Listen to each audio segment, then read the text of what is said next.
Tinikangan yan nga semester, abri na itong College of Medicine na Eastern Samar State University, Borongan.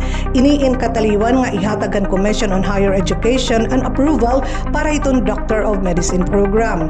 Sanglit yan na nagtitikang na itong pagkarawat itong mga applications para hininga programa.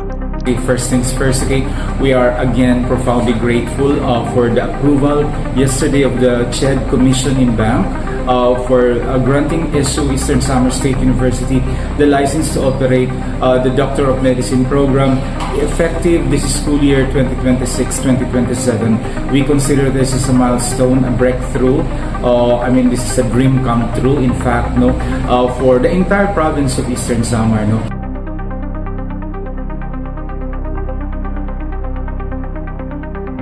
Para maka-enroll nga ditong College of Medicine, kinahanglan masunod in mga kwalifikasyon. Una, dapat graduadohin Bachelor of Science o Bachelor of Arts degree, kinuhaan National Medical Admission Test o NMAT, kung diin may ada niya score nga diri mahabubuhin 40%.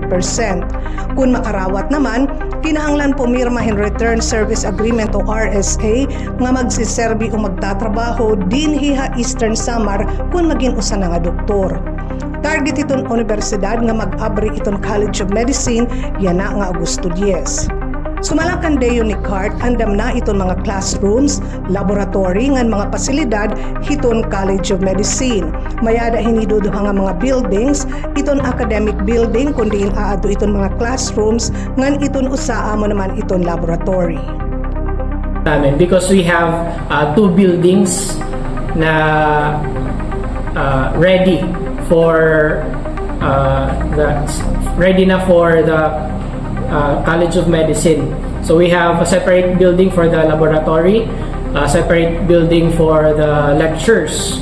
So the Medical Science Laboratory building, it houses the faculty rooms, the office dean, dean's office, and the simulation laboratories and laboratories for the basic sciences. Nandun rin yung anatomy lab, nandun yung plastinated cadaver namin and other mga models ng anatomy. Kumpleto na gihapon itong faculty, mayada hindi 20 nga mga full-time nga magturutdo, may nagihapon mga professorial lecturers. Hi Dr. Maria Luisita Catursa amo itong dean hitong College of Medicine. Mayada naman Memorandum of Agreement ngan hiton EVMC nga amo iton magiging base hospital kundi in bubuhaton iton clerkship pag abot iton ira 4th year. Iton tuition ngan iba pa nga miscellaneous fees in maabotin 49,000 kada semester. Mayada naman mga LGU so gaditon provincial government nga nag-o-offer hin scholarship para hiton karuyag mga mag-enroll ha College of Medicine.